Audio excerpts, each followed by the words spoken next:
Darling,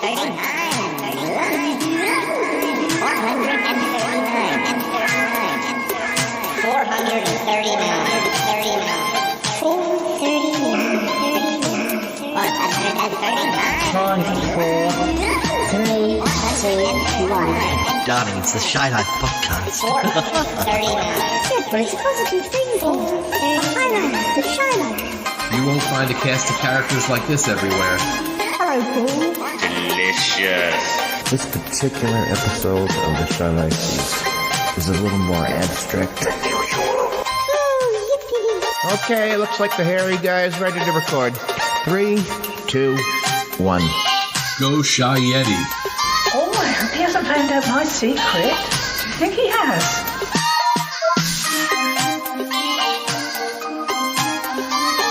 Hello and welcome to yet another episode of the Shy Life podcast with me, Paul the Shy Yeti. How are you doing? I'm all right. So what is this episode of the show going to be about? Well, actually, I've got a week off because, Nick's taking over the show.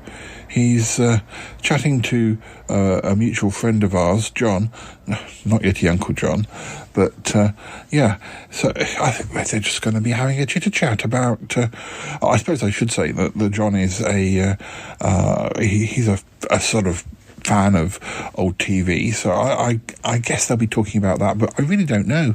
I've not yet listened to what Nick has sent me, so let's run that theme music. When we come back, Nick and John will be, they'll be having a natter. All right, run that theme music, and I'll speak to you again at the end.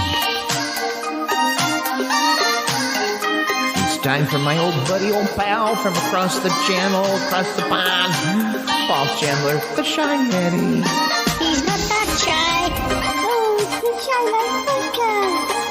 Yeah. All I wanted was a pie. And then I hatched out of an egg. Okay, bring the mic over. He's ready to record. It's the quiet ones you've got to watch, you know. Is it metaphorical? Is it deep? Is it deep? Put that play. He's not all that shy is right. Gee. Blimey, Governor. It's the Shy Life podcast. If you thought that was bad, just listen to this. Oh, I can't wait for it to begin. It's the Shy Life podcast. He's positively glowing.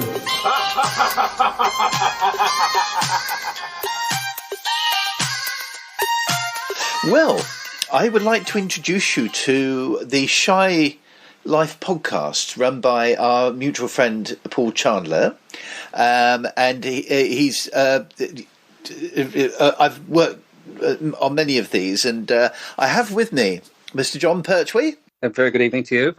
The other one. We've known each other 32 years, I think, 31 or 32 years. I can't remember which. It's hovering around 90. How do you remember that? I don't know how do I not remember that? I've just got one of those memories. How do you remember that? But I've certainly known you no later than 90 because I've got some footage of you at Exospace. Really? Yes, and with all the gang, and it was all good fun. But yes, I'm here today. We're going to talk about famous people that we've met.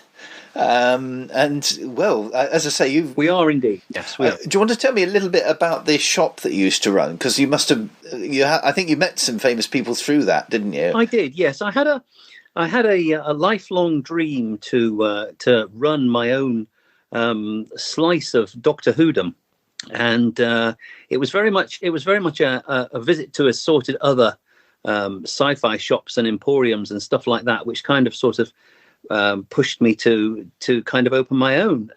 It was okay. I did it for about 10 years, and I got to meet some lovely people, and as well got to meet. There was a few times we had famous people down to do signings and the such like, which was always very interesting. The shop itself was not desperately huge, so it was kind of bigger on the outside. And it was interesting because we had 1 week we had Sophie Aldred coming into the shop, and she was sat at this tiny little table signing autographs. There's a signing autograph and signing autograph.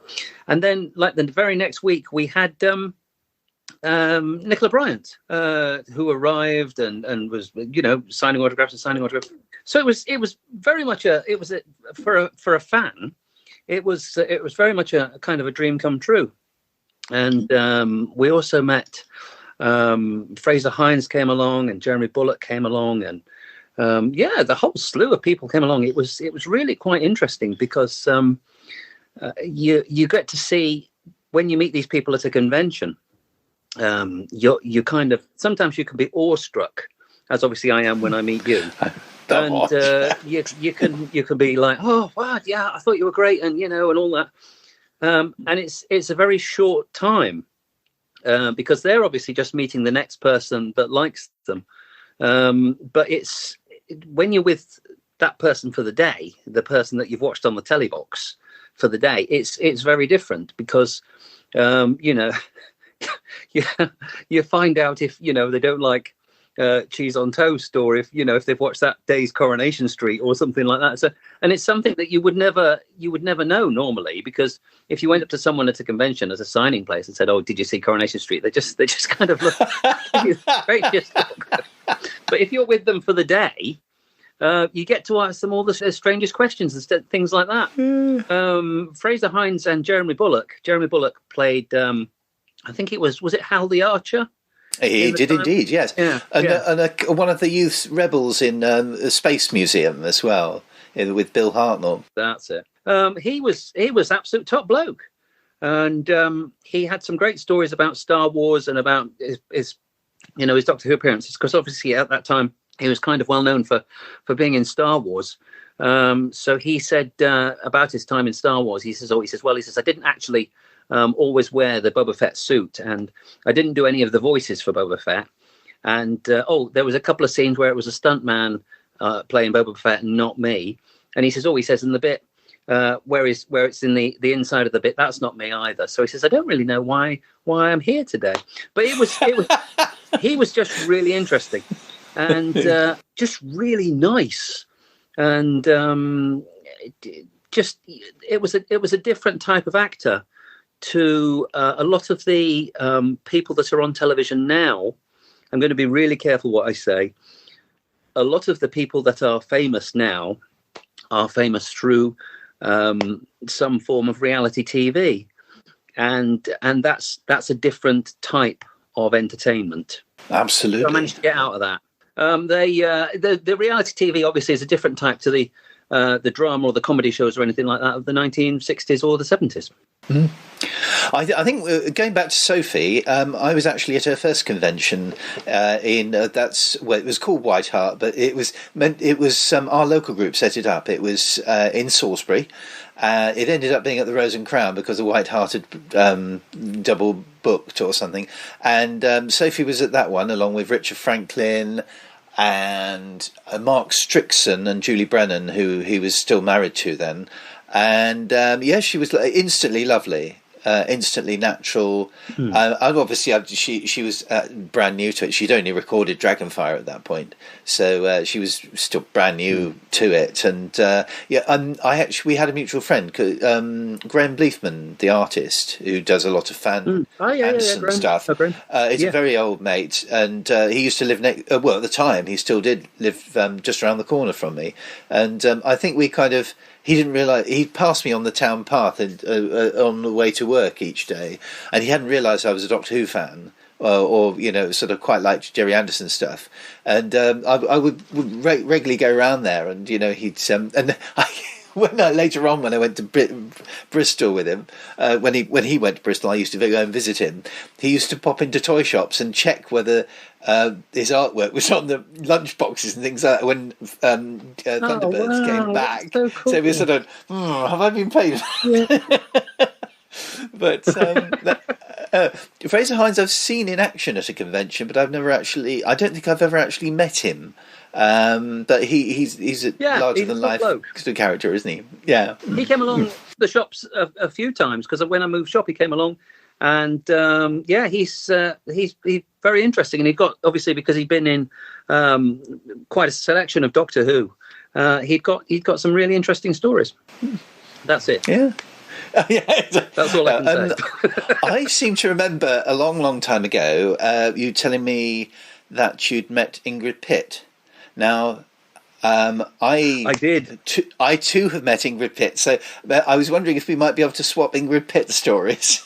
Well, you go first. You carry on. Mine was right towards the end of her life, because it was at a convention in some Chiswick. It was a London-based one, and it was in a pub.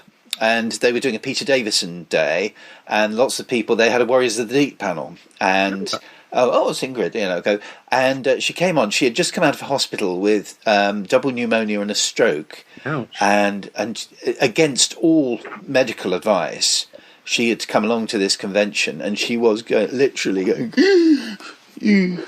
She couldn't breathe, basically, and her hubby was there and looked absolutely terrified. But she absolutely insisted on meeting everybody, and you were just knocked out by this woman who was clearly on the way out. It's horrible to say, and she gave her all, and she was gone about 6 months after that.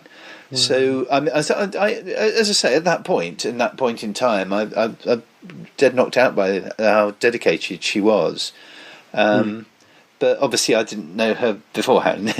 How's about yourself? I was lucky enough to get an interview with her, and I'd gone along with a friend of mine at the time to their house, to their flat, and I think her husband was called Tony, if I can recollect. Yeah, and I spoke to her PA or her daughter, or her daughter was a PA or something like that, and I messaged and I said, we're going to be coming to see Ingrid to interview her for the radio, and she sent this thing back saying, so Ingrid's damaged this top part of her teeth at a barbecue.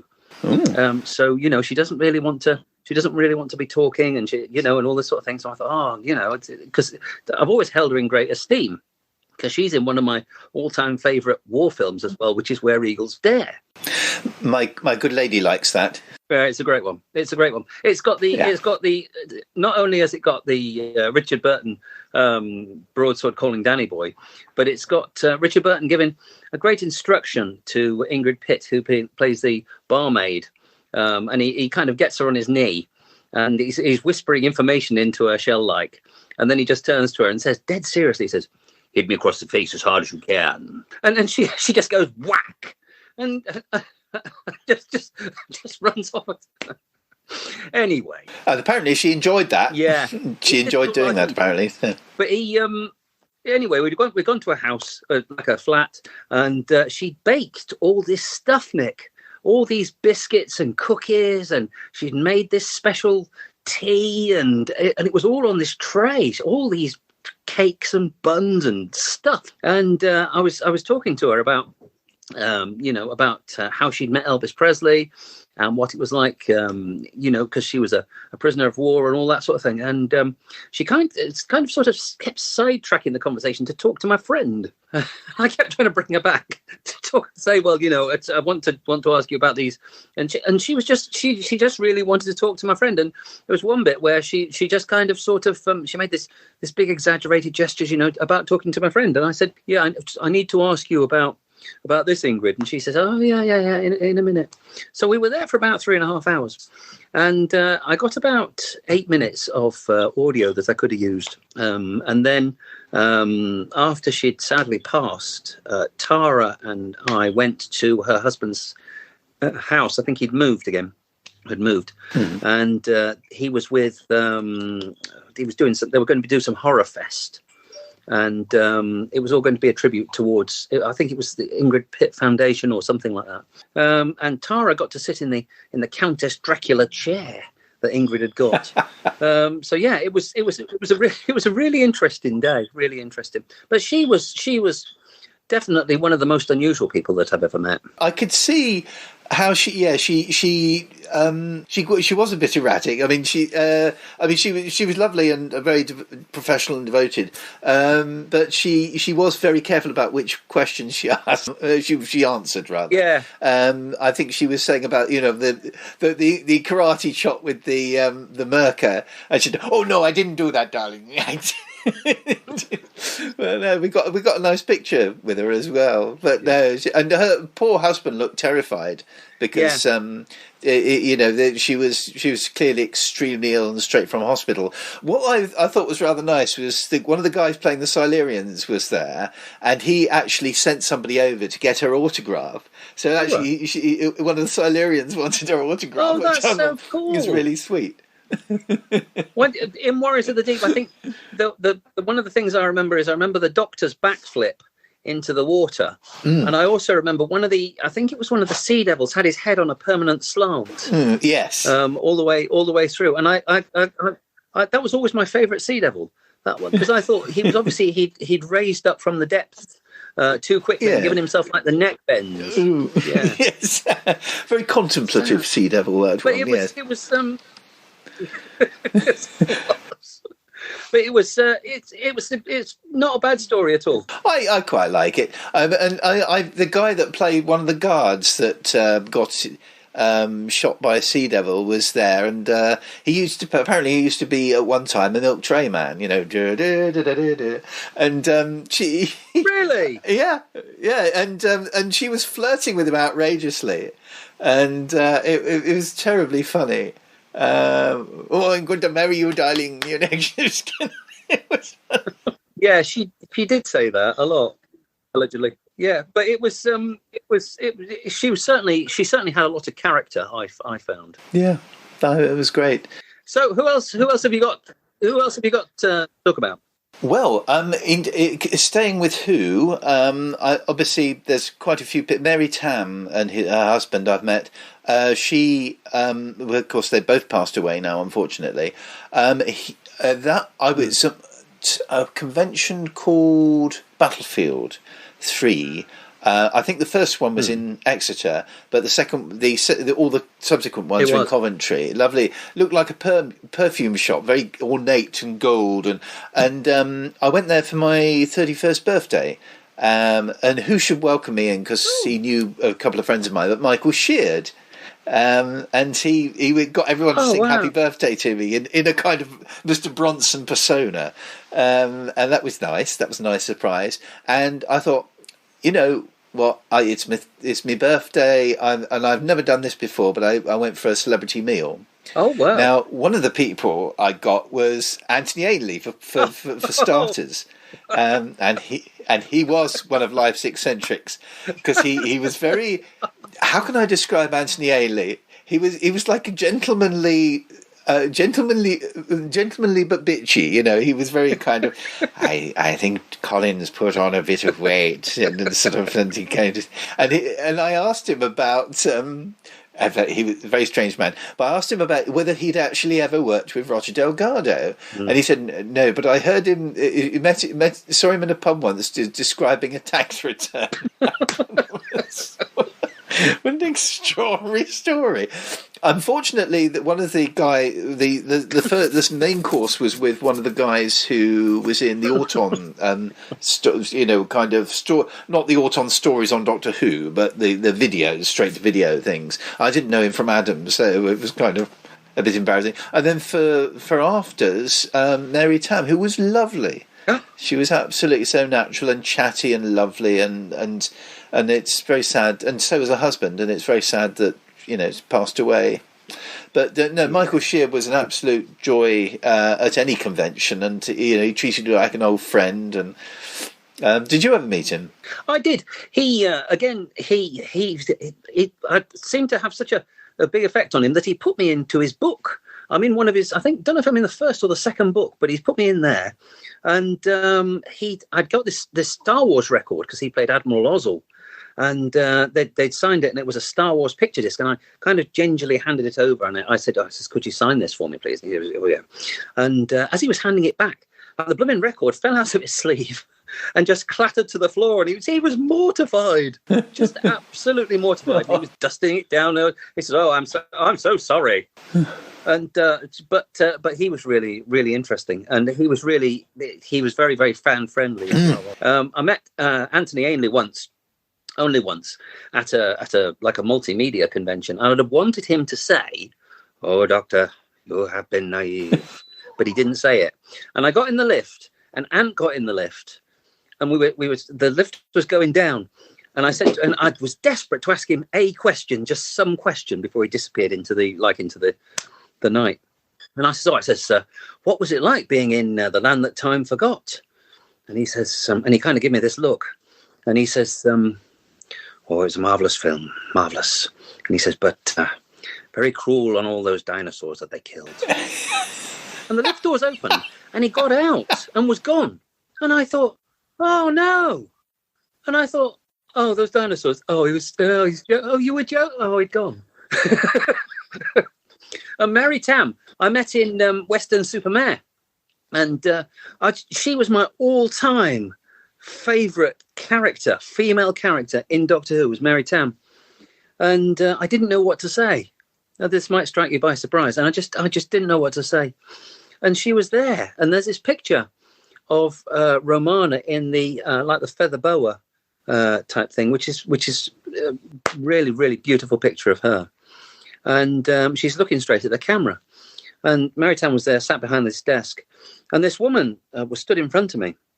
And she said, and Mary Tam said, she says, what would you like me to sign, sweetheart? And the woman said, well, it doesn't matter. Just any of them. Take the money. And Mary Tam, kind of being very professional, was just, she says, I can sign this. So she says, and she picked up this last picture. And she said to this woman, well, just sign it. Here's your money. And she threw the money across the counter at Mary Tam. And Mary Tam just signed the picture and handed it back. And the woman just snatched the picture off her and just wandered off. And there was me, like, stood behind this woman. I was mortified. And I said, I am so sorry. And she went, oh, darling. She says, don't worry about it, darling. She says, we meet all types of people here, And she says, which picture would you like? And I said, well, that one that's just gone over in that direction. And she said, are you a bit of a fan, darling? And I says, yeah, I am. And she says, have you got anything you'd like to ask me? And I went, lots. And she said, well, if you put them all down in a letter and send them to my agent, and she wrote it down where her agent was.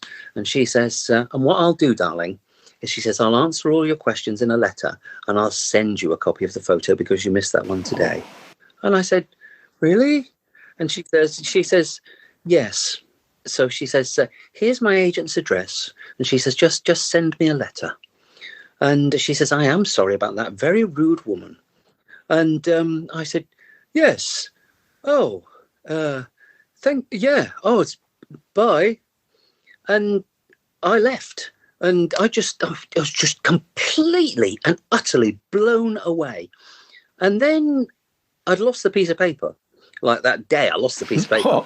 And then, this was whenever it was. And then I never wrote to her and said, I was the halfwit that turned up and said, I don't know what to say to you and all that.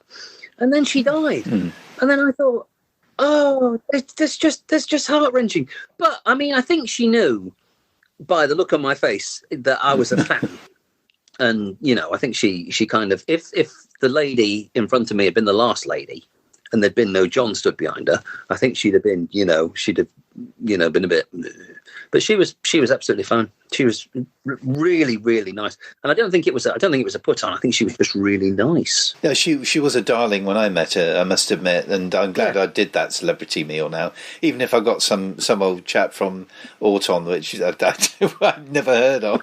But I think I have to say my biggest celebrity moment, I think, because Ali and I are members of the Royal Theatrical Fund, so we're until before the Great Plague came upon us. The Great Plague. We used to go to the parties in London as patrons, and we used to walk around all these famous people. Maureen Lipman, both likely lads, although at different times, and who else was there? There's been William Gaunt and Derek Jacobi And Jeffrey Palmer, who was absolute darling to my we took my mum up a couple of years before she died, and she met Jeffrey Palmer, and he was so gentlemanly to her and kissed her hand. Oh, wow. And it's fantastic. And who else was? Oh, Bernard Holly has been in Who a couple of times. Wow, yeah, he was an Axon, wasn't he? Yes, and it isn't a sort of fan event as such. So I've never asked for an autograph there, but I have had a few photographs taken with them. So that's nice. I hope we get back to that, because I saw Rodney Muse at a distance. And he was busy talking to it. I never got to speak to it. Of course, then he died. Now, obviously, this is a different year because I think Rodney Muse had gone on by then. And, of course, they didn't get on, did they? No. The Likely Lads, unfortunately. So I think James Boland had been at a party round the corner and just sort of wandered in kind of late in the day. And there's a lady with us who just goes. I mean, she's met so many famous people, it's just not true. And, well, I'm sure it is true, but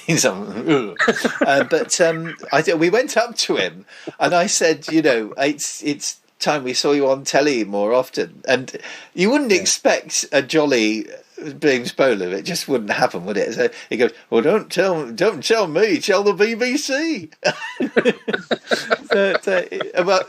I'd been photograph taken with him instead. Anne Reid, who's been in Doctor Who a couple of times, but there's one of the girls from Tenko as well. Really? She was there. Which one? Nice. Joanna Hole, who played one of the girls in the first two series. I think she played a girl that killed herself. Okay. She was lovely. I just went up to her in a rare, because I'm not very brave when it comes to approaching famous people, but this is just so relaxed. The atmosphere is just so relaxed. So I just went up to her and said, oh, hello, you're in Tenko. And we just had a nice natter with plenty of wine. So what more could you ask for? But yeah, that helped. But I suppose the other big thing I've kind of, the most positive, I suppose, and unbelievable meeting was with Henry Wolff.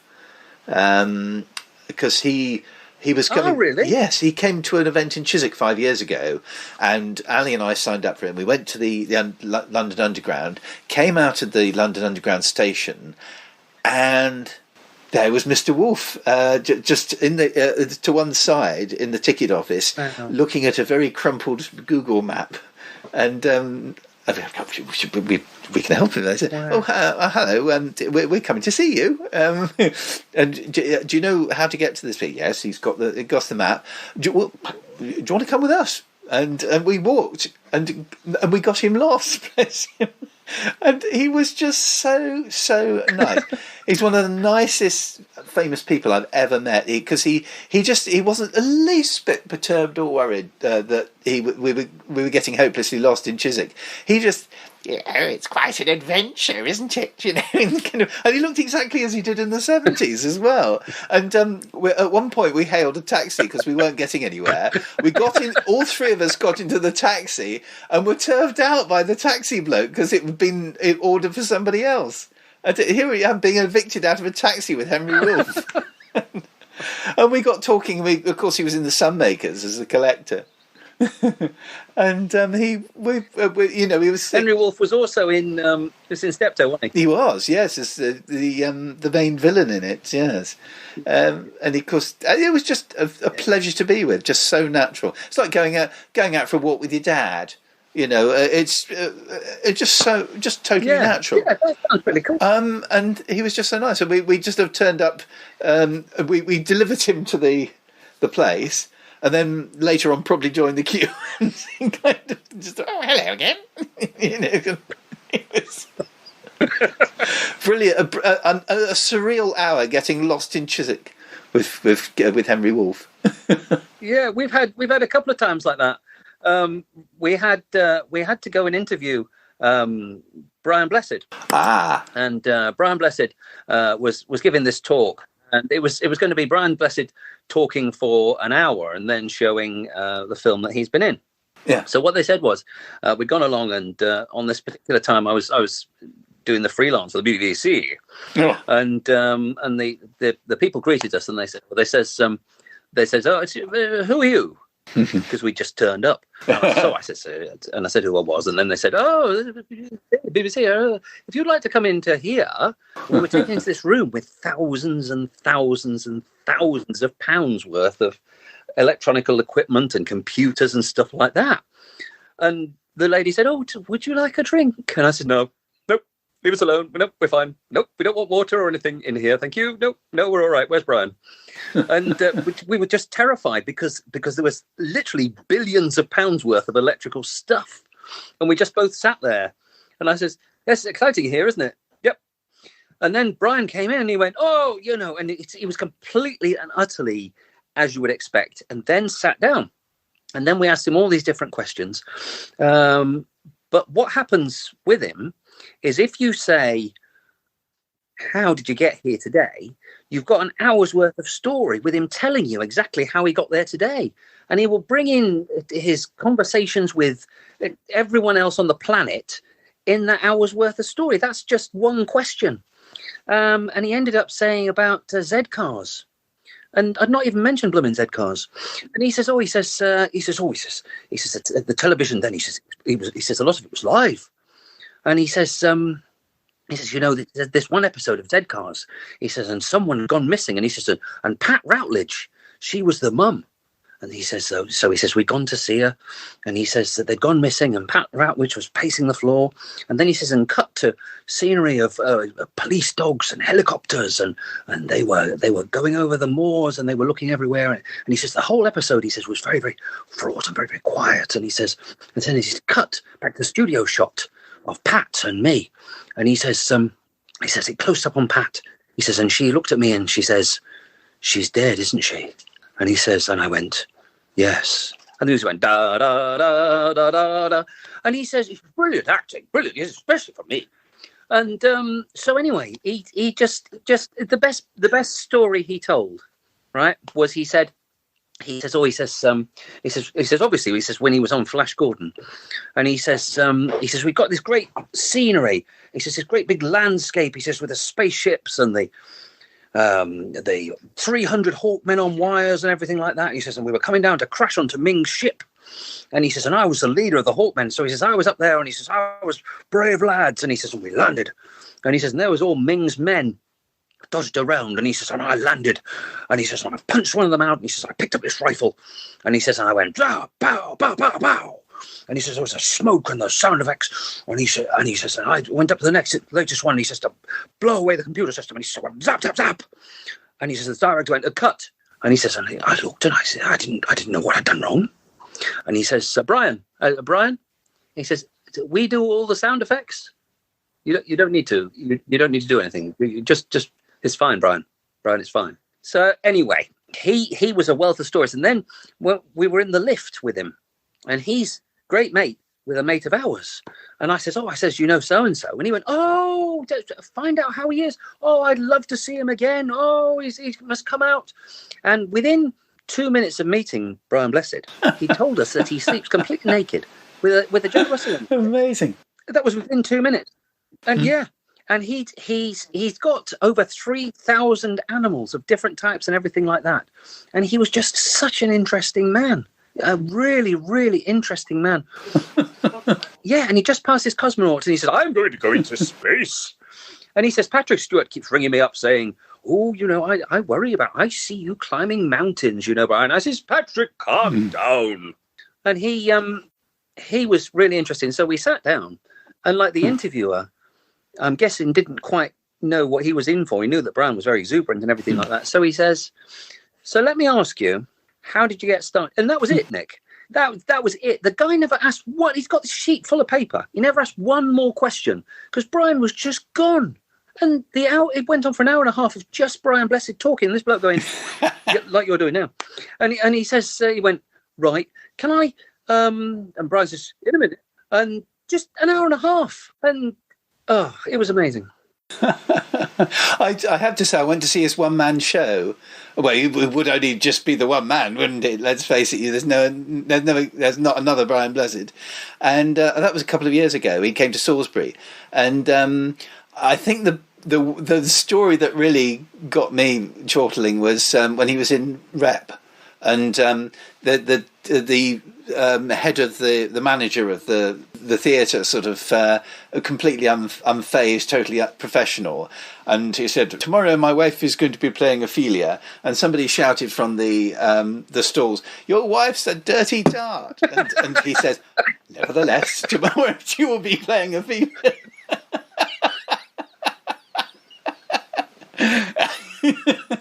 Oh, it's brilliant. He's a marvellous person to have at any kind of event, because he's just a wealth of stories. He's just amazing. Yeah, brilliant. Just top bloke. Oh, the other one was Nicholas Briggs from the New Who. He was at a show in Devon County show, and I'd gone along, and obviously I don't know if he.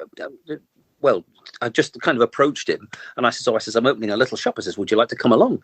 So he came along, and did this signing. Huge queues of people, hundreds and hundreds and hundreds of people turned up to meet him and get him to talk to them and everything like that, because he was a fan, including Tara was in the queue as well. And what had happened was we met him on a few occasions, and he seemed, really, really good. And he kindly said that when I die, he'd come along and read my eulogy like a jadoon, which is quite something. He tweeted one time. He says, "My young son has just opened a packet of porridge and found that they do a free gift." And I tweeted back. I says, in the 70s, they used to give away free gifts with packets of porridge. And he sent one back saying, "John, you're a really strange man." And I kept that as my profile for a long, long time. I photocopied it. And I thought, well, Nicholas Briggs called me a strange man. It's not really a compliment, but it's not really an insult as well.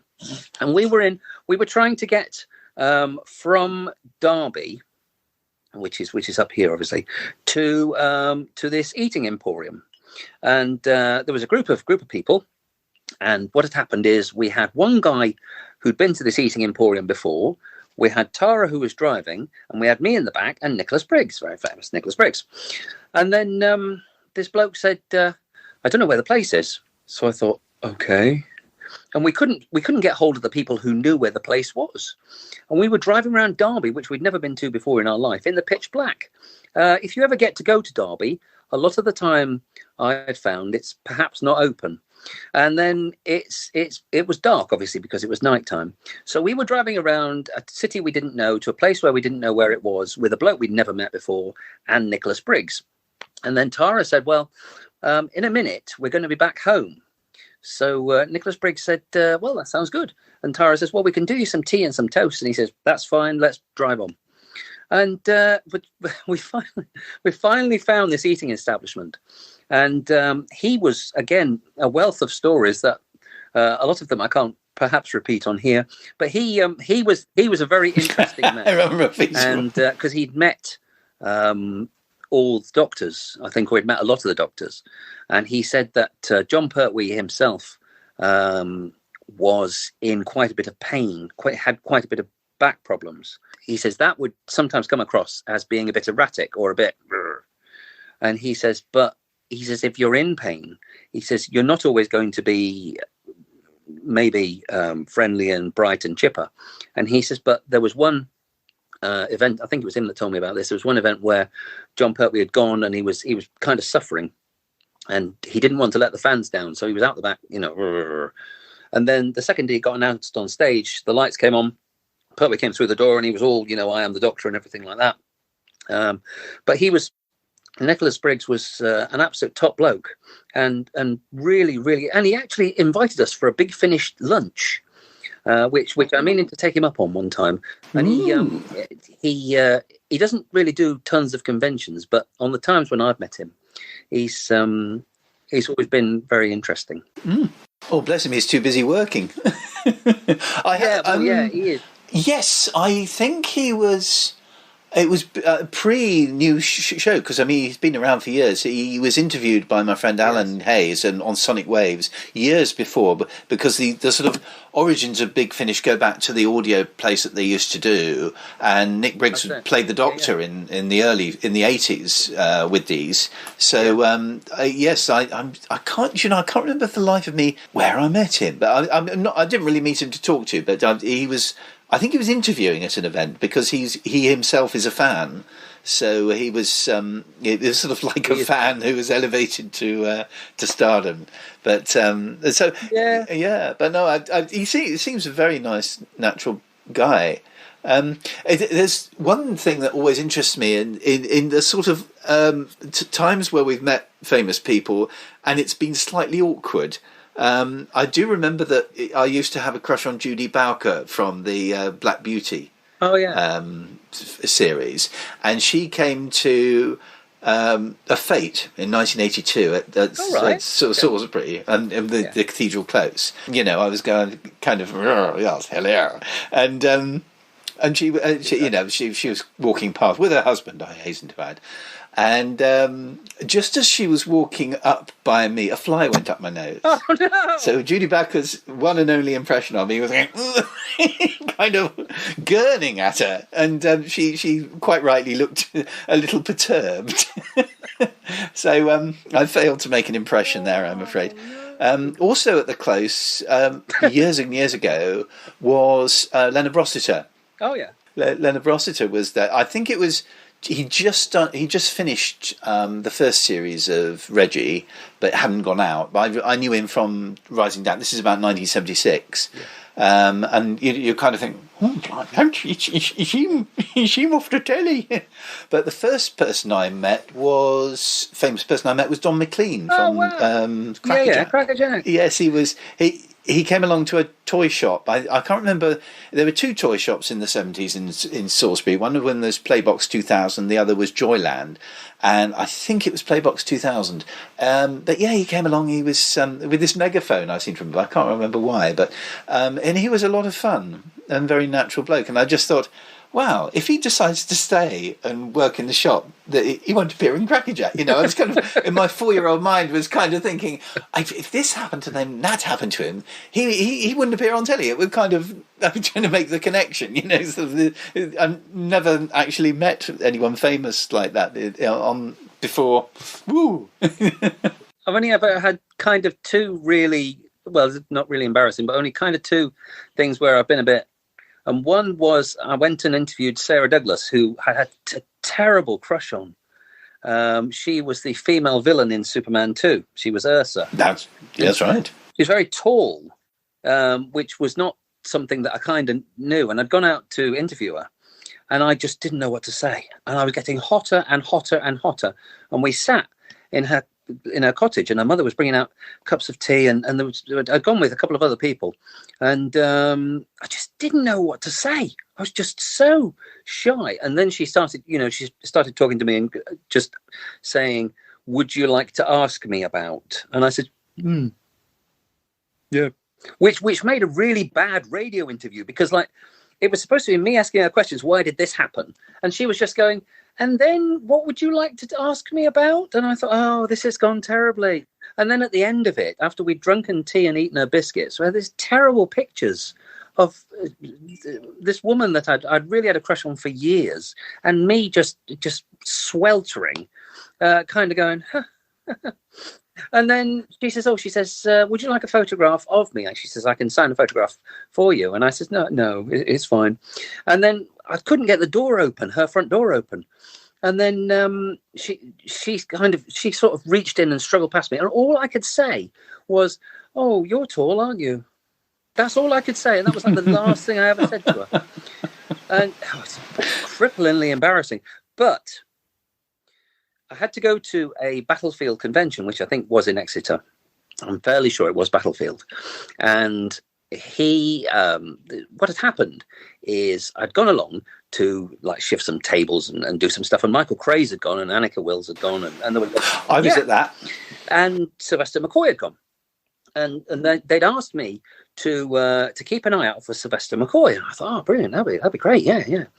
So what had happened is it was in the Corn Exchange, it was in Exeter anyway. Can't remember the name of the place. And he came up the stairs, and I kind of bounded towards him and said, "Oh, Mr. McCoy," I says, the convention's upstairs. And he went, "Oh, here's what have I done." And then there was this lift, and it was like a 2-door lift where you have to pull this great epic metal gate back, and then the other piece of the rest of the lift as well. The whole thing was just, like ancient. And I had to pull this lift back. And it only had to go up kind of 2 floors. And it was like Sylvester McCoy was stood there. And I said, "How are you?" And I says, "Oh, good." And then he says, "Many people." And I said, "There's a few." "Yeah." I says, "They've all come here to see you today, Sylvester McCoy." And he says, and I gestured for him to get out of the lift. And he didn't. He just stood there looking at me. So there was me and him stuck in this lift. So I pulled the door back. And as I pulled this great big metal gate back, I bloody well hit him with it. And just with quite some force. And I thought, oh my God, Paul McGann's going to get out of the lift. And they, it was all right, but it had really, it had really hit him. And I couldn't talk to him. I couldn't talk to him before I hit him with a lift door. And now I've said to Tara, when we've seen him in things, I've said, do you think, that he remembers me? And she says, "I have no doubt." And then he was at something before the Great Plague. He was at something then. And I don't think he remembered me. And I'd asked him questions about the Frank Langella Dracula, which is my all-time favorite Dracula film. And he says there was some disruption between Frank Langella and Laurence Olivier. So there was some wordage. And I said, "So what?" And he kind of sort of went, "That was, probably there was some wordage." So I says, "Right, okay." And I said, what was Donald Pleasance like?" And he says, "Just eating all the time." He's a really nice man. He says, "But just eating all the time." And I said, "Oh, that's good then." And because Sylvester McCoy in that plays kind of this sort of butler handyman sort of thing, and I wanted to learn more about it. And he just said, "Oh, it was a marvelous little film, but he was just eating the whole time." so that was it. Really. Yeah.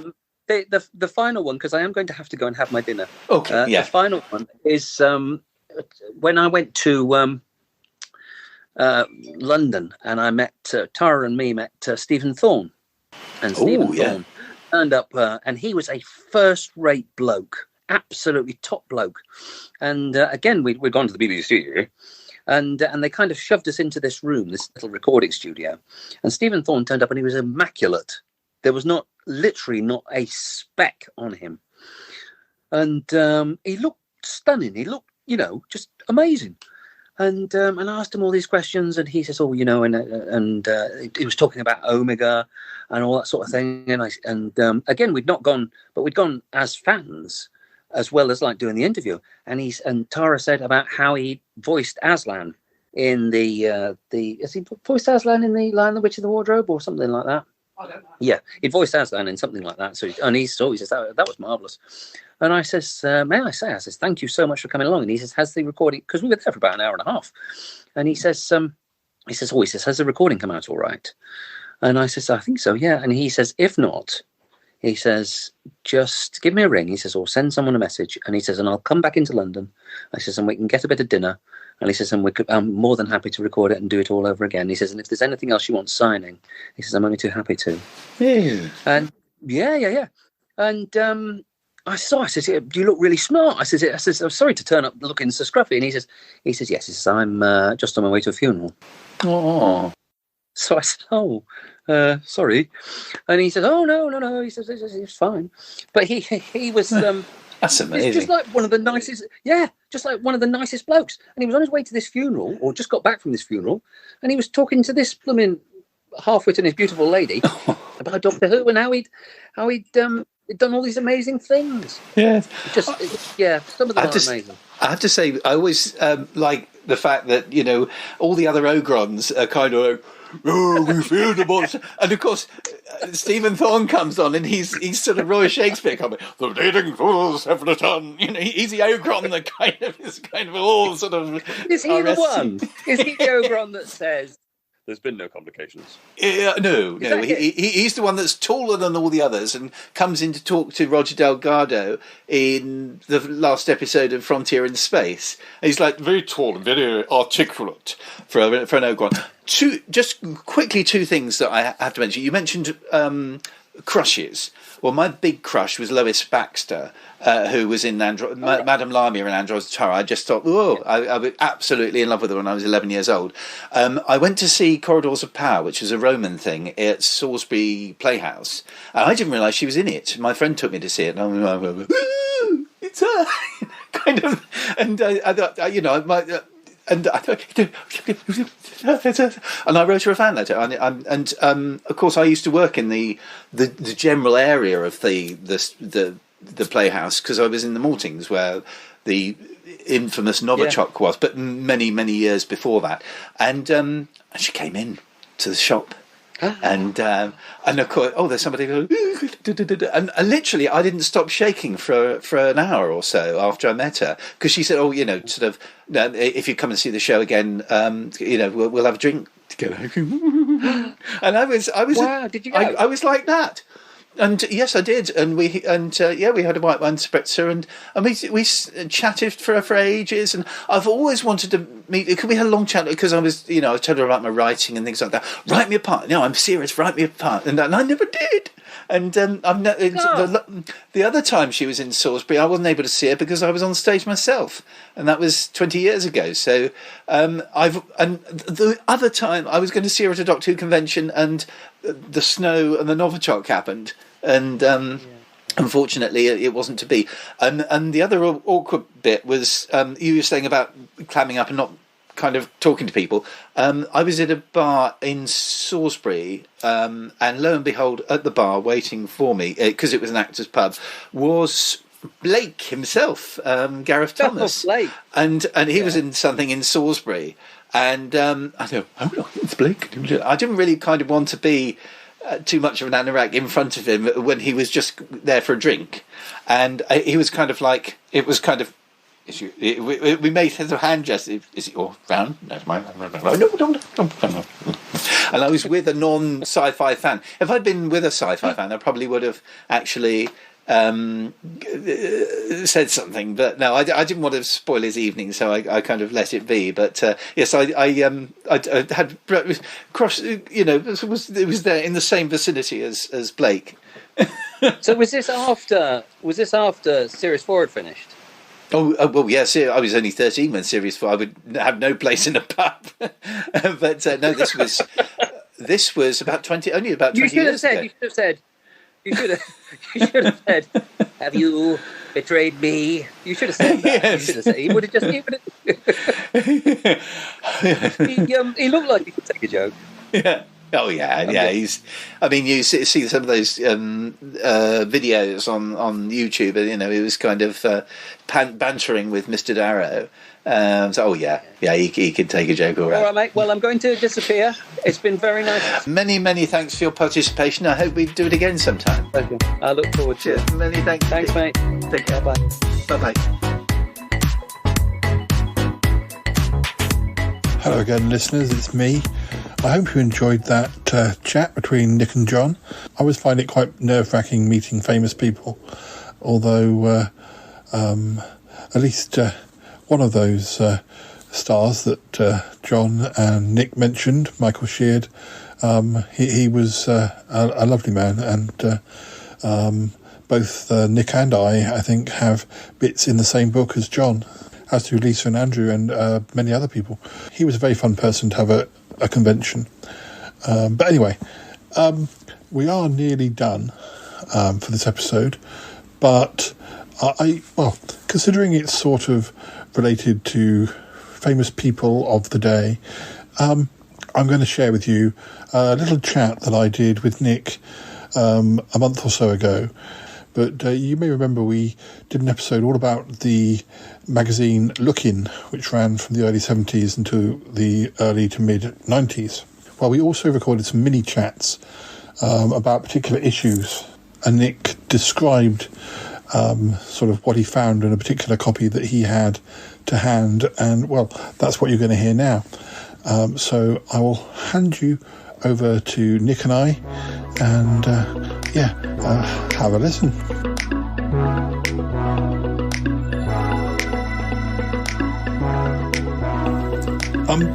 Hello, listeners. I've got Nick here, and we're back together to do a sort of, well, it may be an ongoing sort of dip into a dip into our past.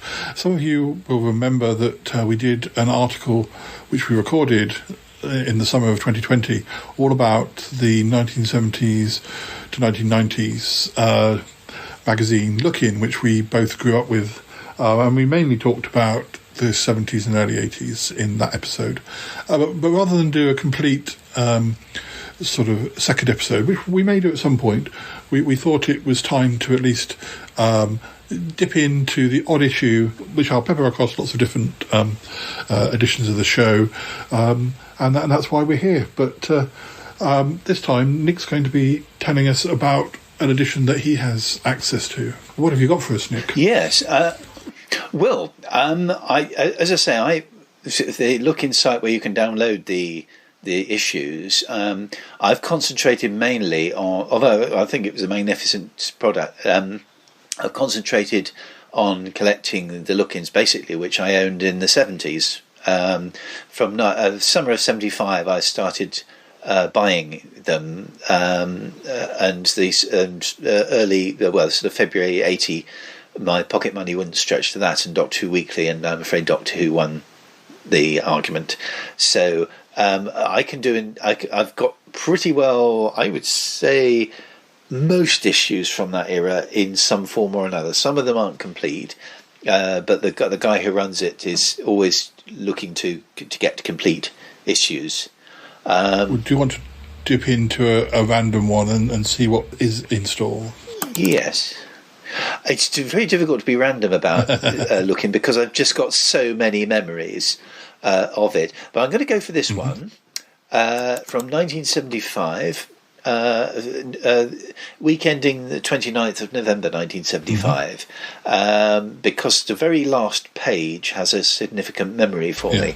Now, on the front is the Osmonds, and it's advertising many a thing. And of course, one thing that would shock the modern audience is that Gary Glitter is mentioned. Now, I think the guy that runs it has a policy which I believe in wholeheartedly, that this was of its time. We're celebrating it of its time. We were revisiting of its time, and whatever Gary Glitter did in his private life, or whatever he's been accused of, or it's got nothing to do with music. It's got nothing to do with the culture of the time.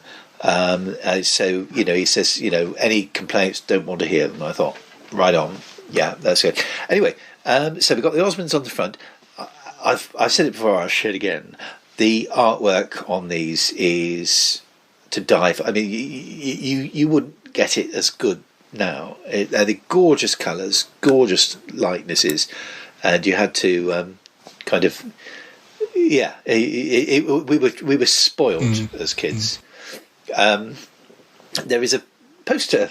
I'll just go through each bit. There's a poster of Gary Glitter, bless him, with holding an apple. I won't ask where that apple came from. Benny Hill Page. Now he survived. Was he still there when I left? I think he probably was. I mean, he had a hugely prolific career, and he's another rather maligned character. But again, I think very, very misunderstood. He came up on an episode of a recent episode of the Shy Life podcast, a live episode that we did, and we were talking about Anne Reid, the actress, and one of her first appearances was in a 1957 episode of The Benny Hill Show, and Toppy was particularly shocked because he was aware. I mean, Benny Hill was quite popular in other countries, and he was well known to a certain extent in America at a certain point, but Toppy was completely shocked to discover that his career dated back that far, and we presumed obviously his humour was certainly a watered down version of what it became, or a different type of humour even. I don't know what But I think, it's no worse than any other humour of the time. And he actually did, his presence and ability to sort of get into characters, it was amazing. He was a very talented guy, and I'm sorry that the whole TV industry got a bit prudy about things, because it was. I just think we're all a bit hypocritical about that kind of thing. But anyway, the Benny Hill page always had a character from Benny, which was ostensibly, it looked like, it was basically Benny Hill in disguise, but it was always supposed to be one of Benny's relations. Yeah. They basically, it was a quite good conceit, because they could have said, oh, Benny's doing this and Benny's doing that and everything, but actually that wouldn't be fair to the series, where he was always playing characters. He was, occasionally he'd come in as himself at the end, a bit like Mike Yarwood. He'd come on and say for himself at the end and say, well, that's it, folks, hope you enjoyed the show, va-di-va-di-va. But so it was a clever little conceit. Next up, we've got Stewpot's news desk, which is always had competitions and things like that. Lovely Ed Stewpot, who we had the pleasure of meeting 10 years ago, and in fact I was at his funeral. Ali and I were at his funeral. But he was he was one of those good, reliable people from the from the 70s, and it's advertising a trip to Tuctonia, which I remember Tuctonia. Have been to. Is Tuctonia is that Buckinghamshire? No, it's near Christchurch. It's actually Christchurch. Yes. I knew there was one. I think there were similar places in both areas. The previous year we had 2 weeks in Southbourne as a holiday, and we went to Tuctonia on that time. So actually reading this as I would have done in 75, I would have known about Tuctonia. It's got a picture of a man painting one of the figures on Tuctonia, but I would have recognised the name at least. It was like a miniature village, wasn't it, Tuctonia? Yeah. Yeah, and also to let overseas listeners give a bit more information. Ed Stewart or Stewpot, he was he was a DJ. He was a Top of the Pops presenter. He was a presenter of Crackerjack, and probably many other things over the years. But that's right, is it not? Yes. Oh, yes. Yeah, I mean, very prolific. And this is the point where it shows the next page shows the book releases, lots of word searches and things like that, but also ghost books as well, ghost stories, and the latest album releases. Football, which like yourself, I've never had any time for. No, it's confined to a page. It's very neat and well done, and very well presented. But frankly, I was as disinterested now as I would have been in 1975. And there was always a poster of a footballer I've never heard of. In this case, Sammy McElroy, whoever he might be, I'm sure. But then we come to the colour. This is what really got me going with is the picture strips. The stories were always good and engaging. Sometimes a little bit broke away from the actual series, but with this one, Space 1999 was an anomaly to me then, because it was made very clear that it was on, and it was hip and it was happening. But infuriatingly, Southern Television didn't take it up, certainly not in our region. And so for the first year of Space 1999's existence, I was this was Space 1999 for me. It was the picture strip, and I got to know the characters through the picture strip, and it was very weird when I finally watched the show, and all these sort of characters I'd seen in cartoon came to life. That again, they were excited. That's the end of the current story. It's not a story I remember, which is odd, because I remember a lot. Even some of these earliest ones I remember at the time. But yes, it's Helena being kidnapped, as she often is in these things. And then we got Saturday's Scene Annual. Saturday's Scene, I presume, was one of these Saturday morning programmes which was sort of contemporary of Tiswas, but predated Swap Shop. And there's some calculators and tape recorders for sale, which actually, I would have. I should have kept my eyes peeled for them, because I would have loved my own tape recorder at the time.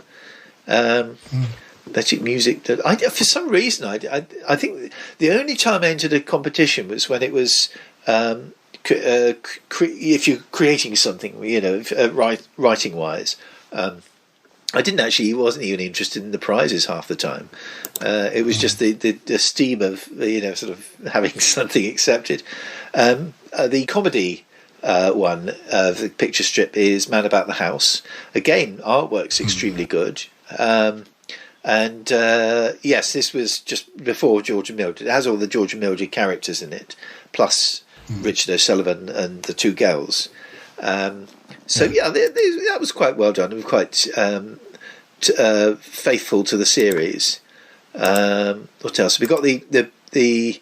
I was never. Although I listened to the charts with Jen, I wasn't particularly interested in the people that were bringing me the music. It was. I was a bit. Yeah. It was. The people didn't interest me. It was the music that they made it interested me. So yeah, that's picture strip on the Osmonds. And the Tomorrow People. Now I remember the Tomorrow People stories. They were, I guess, they went a bit far. They were further. They were quite darker and obviously more expensive looking than the telly series. But again, that was the year I got into the Tomorrow People. So, and they've got the Walking Trees. Now, there's a thing about Walking Trees. It's actually, it's in the context of quite a frightening alien invasion story. So don't think it's a trivial thing, but I remember, because my mum used to read these to me, these stories, and I remember I think she used to get this story mixed up with Seeds of Doom, which was a few months later. The Walking Trees. She got confused because she thought that was a Doctor Who story. Yeah, I think it sounds like something that probably worked better as a comic strip than actually how it would have been realised on the screen. I cannot imagine what it'd been like with on the screen, but it wouldn't have looked too clever, would it? And not on a Thames budget. It didn't look good 10 years later when they did it in Doctor Who. No, with trees. Well, the tree won't harm you. Let alone 10 years earlier. Yeah, I mean, I think you could probably just about get away with it now, but. Then came one of my favourite strips, the $6 Million Man. As I say, I think I've been quoted with this before, but I actually remember the picture strip stories of $6 Million Man better than I remember some of the TV stories. They're always very excitingly written, and this is the end of a story about a deadly hypnotist, and this is probably the earliest story I remember. But yeah, I definitely recall this one, and I do like a deadly hypnotist. Oh yes, got to be done. Whether it be, there was a very good one on Prisoner Cell Block H that inspired some scenes we did in Sutton Park. Yeah, I think it's definitely one of the tropes of my writing is that hypnotism gets involved. I think it's even occurred occasionally on this show. Yeah, as I say. It was good. Yeah, I always really enjoyed the $6 Million Man stories, even though as it's been pointed out, some of the dialogue in these kind of is very betrays the age of some of the writers. By golly, by thunder, which Lee Majors would have sounded bloody silly saying. There's a PG Tips advert with the dressed up monkeys, which is again. Now frowned upon, but growing up with it, we didn't think twice about it. We've got a pop quiz. David Cassidy, looking surprisingly like Mike, not Mike Yarwood, Mike Holloway. The bit of the Rolling Stones. Then you've got the other comedy thing, Doctor on the Go, which again I think probably. They did broader things than what was available on the telly, and they got people like them, they got villains in it as well, and I think I suppose you had to do that really to just give it a bit of legs. Again, very well drawn, lots of detail in it. Sort of things you'd only get now in the likes of, funnily enough, Viz. Something with a bit of gumption. But next up, you've got the programming, all the schedule, all the different regions, or what they were doing, and I see that on Southern TV, it only gives you up to sort of the afternoon, which is odd. But you've got Supersonic, which was the radio, the music program, The Lone Ranger, bless him, Planet of the Apes, and World of Sport. That was in the morning. So Planet of the Apes basically was occupying the same slot that Space 1999 would the following day. The following day. Just having a little look and seeing what else is on offer. Paper Play, which of course I followed quite, and we got the books and everything. Here comes Monthly. I didn't even know Monthly was that old. Sooty Show. What was Here Comes? What was Monthly? Monthly was an elephant. It was like a puppet, and it was all right, a little bit twee, but yeah, it's interesting to see.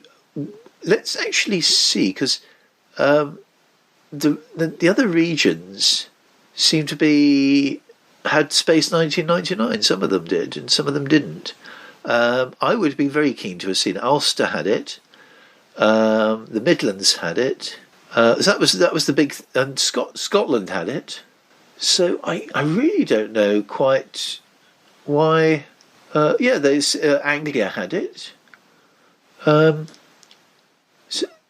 I would have been really keen to. I just looking through. Had they already had Planet of the Apes? Were we late with that as well, or?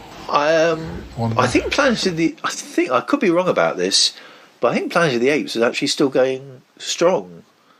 But virtually every region, looking at it, virtually every region had Space 1999, but only us and a couple of others didn't take it up as an option. And I was, I was dying to see it because I was reading the thing. Then you've got the look in next week because he's starting a new adventure. Bionic Man's on the front, and so is Koenig actually, because he's on the front cover too. And a bit of Brian Ferry doing Love Is the Drug. Now, this is the end page. Now, this is my biggest memory of this issue, because it's got Science Fiction Monthly, an advertisement for it. On the front cover is a very skeletal, sort of typical brainy alien on there.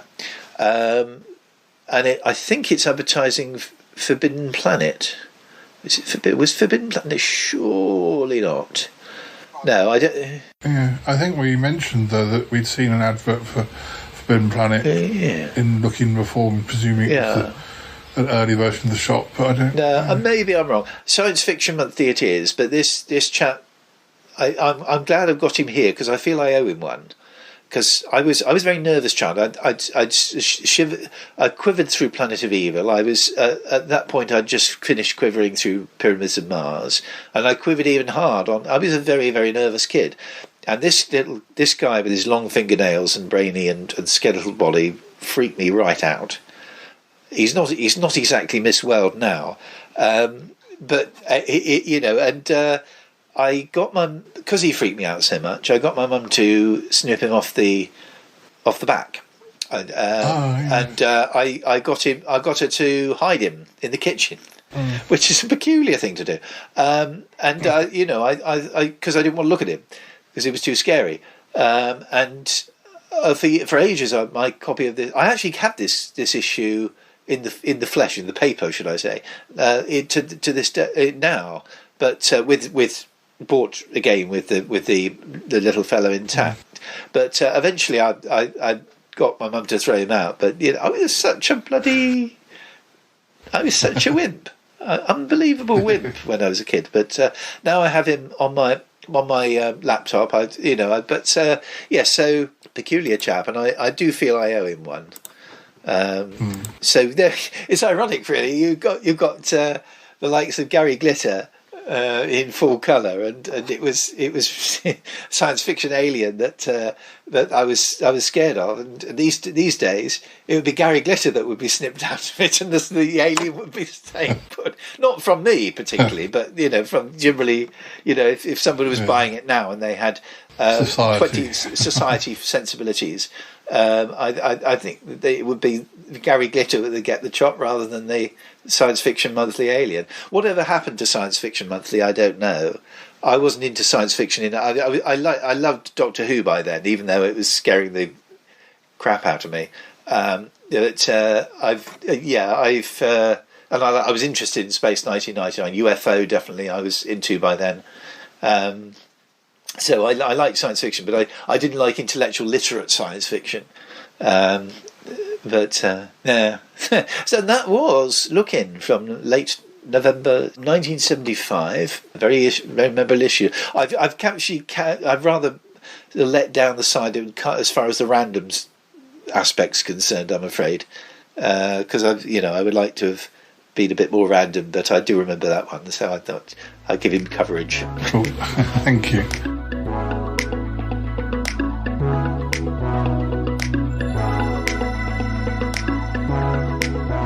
I do hope you enjoyed dipping into Look-In once again, and there will be more of those in the future. Anyway, that is all we've got time for. There is a little bit more of John to come after the main theme, but I would like to thank Nick for arranging the chat that you heard at the start of the show, and also very much thank you to John for making the time to speak to Nick, and and as Nick said, hopefully they'll get to do it again soon. So anyway, well, we've got plenty of episodes in the can, but for now that's it. So you take care and join us again soon, and we'll be back again. Before you even know it. Okay, all right, bye-bye for now.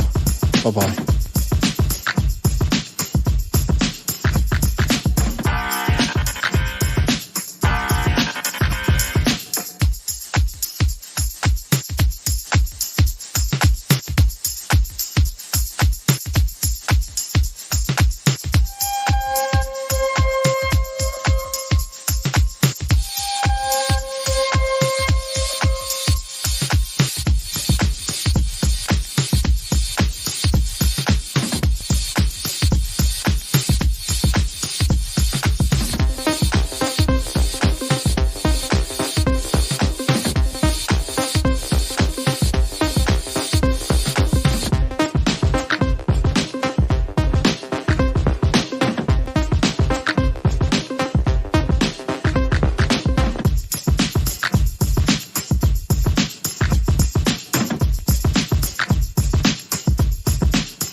I saw you had another John on the show, Paul.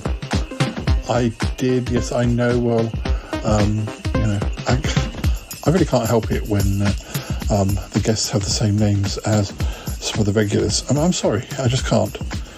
Well, I guess it's not as bad as having Sniffy Martin and, Martin Holmes, both main members of the cast. Well, the two Martins very rarely cross, and it never really comes up as a big, problem. No, I suppose not, no.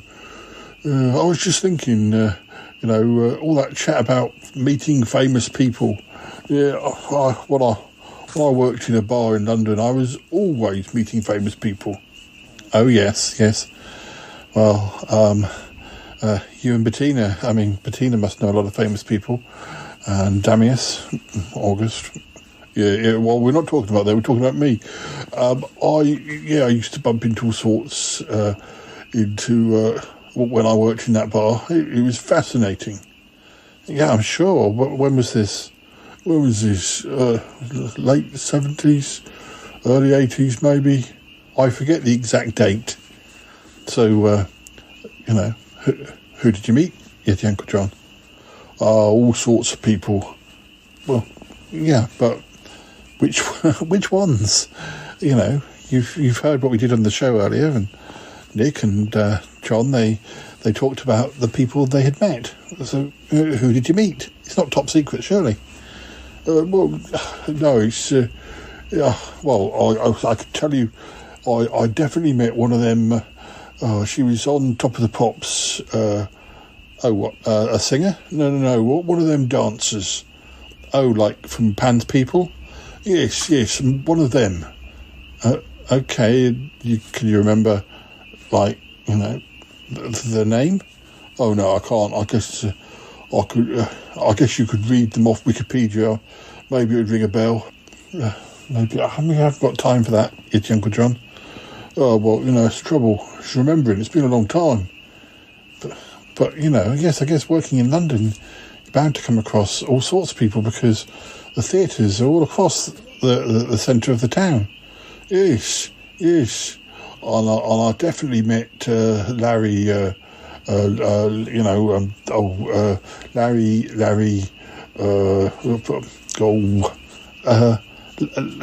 Olivier? Larry? No, not Laurence Olivier. No, Larry. Oh, Larry. Larry Grayson. He was on the Generation Game. No, not Larry. No, not Larry Grayson. But I saw the tip of my tongue. It's on the tip of my tongue. I can't think of any other Larrys. There must be. There must be somebody else. Larry the Lamb. Larry Lamb, the actor? No, Larry the Lamb. That puppet. Oh. Really? Yes. He came out, turned up in the pub with Basil Brush and Sooty. They got totally bladdered. It was quite a thing to see. I imagine it was. And then Emu turns up right at the end. Oh dear, he just started pecking people. Dreadful. And then who else showed up?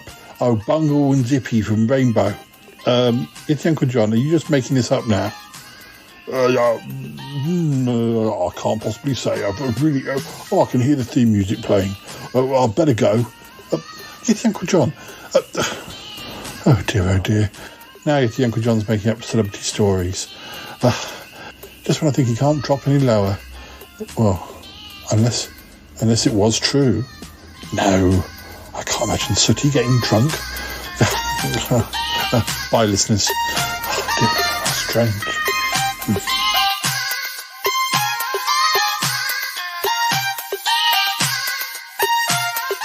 I gotta go now. Bye. Gotta go. Bye. Goodbye. This show is part of the Pride 48 network. Find more shows over at pride48.com. I'm flabbergasted. Let's go. I have a voice. I have a voice. You have a voice. You have a voice. We have a voice. We have a voice. Unique voices in podcasting. UnivazPods.net.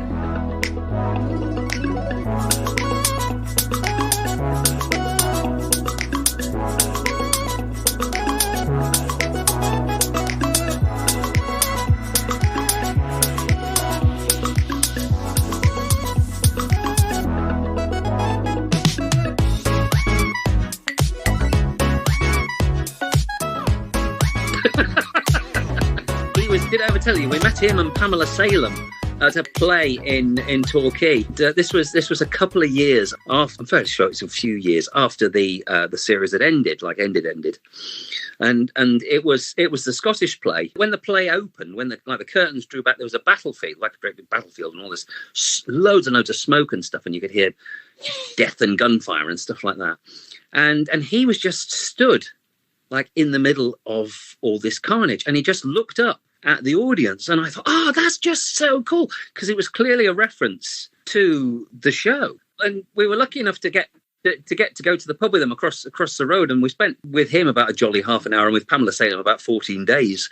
I said to him, because we were all very, very, I was very, very fanish, because I thought he was great. I said, all that in that season 4, I says, all that like that black leather and studs and things like that. I said, what's a costume designer? And he says, oh no, that was all my idea. And he just stole it, because he was just so cool. I like Croucher. Many, many decades ago, Croucher was doing a play, or he was doing something in Exeter. We were all, tremendously hooked on the series, because, I just thought it was great, because it was a different thing, wasn't it? It was a different BBC type thing. Someone had gone to the local theatre and put a note through the door and said, is there any chance, please, Mr. Croucher, is there any chance we can possibly meet you and, get some autographs and whatever. Anyway, he'd said yes. So like the local drinking establishment, like on a 12:30 lunchtime on a Saturday, we were like a giant anorak. All 5 of us had kind of gone in absolutely terrified of everything in the world. And we kind of stood in this pub, and there was all these kind of hip and trendy people, and I was thinking, oh my dear, we're just going to get eaten or die or something. And then right at the end of the bar was Brian Croucher. He kind of stood up, and his eye and his arm had got, and he went, oi, over here. And we kind of, it was, oh my God, it's Travis. And we went and sat down next to him, and we talked to him for about 2 hours. He wasn't doing the cheerful Cockney. He was just talking to us. And he said, you've got to do this, or you've got to do this in life, and you've got to go here, and you've got to see this. And, and he was asking us questions, and we were talking to him for about 2 hours. Anyway, skip forward to about 6 years ago, and he was at an event in Sheffield, and I'd never seen him at an event. So I went along, and I'd got a stall selling stuff. And like by this time, I was kind of like this now. So many G&Ts later, he was just sat in the corner with his phone on and everything like that. And he was passing through, just passing by the table. And I says, Mr. Croucher, I says, can I have a word? And he comes up and I told him, and I said, I'd had a very difficult childhood. And he went, right. And I says, and it was talking to you. I said, you were kind of one of the most influential people that I'd ever met. And I was talking to him for about, I don't know, at the stall for about 10 minutes, something like that. And as I talked to him, and I said, all the personality that you talked to us in that pub on that Saturday, and then seeing you as the character, I remembered how you talked to us and what you'd said. And it pushed me forward in life. And it showed me different things in life just through talking to you. And he went, yeah? And I went, yeah. And he went, bloody hell. And then he says, right. So he kind of disappeared. And then at the end, when we were all packed up and everything like that, and I was going and everything, and I went across and I said, I just wanted to thank you very much, Brian. And I held my hand out, and he says, John, he says, just have an autograph. Just whatever picture you want, just take it. Whatever. Just honestly. So I was just gobsmacked. And I think usually, it'd be the fan that had just turned up and everything like that. I told him that his persona and how he talked to us, rather than just kind of the famous person, sort of dismissive kind of thing. Do you know what I mean? I'm famous and you're not famous. He'd actually talk to us like people, which at that time was kind of, good, really. But he seemed a nice bloke, really interesting.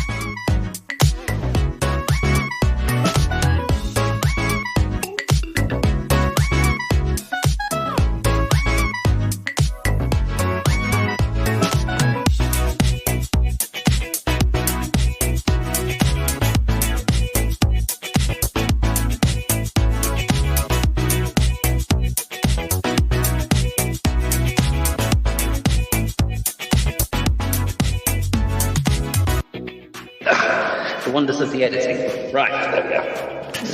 Yes. I can leave all the editing to Paul.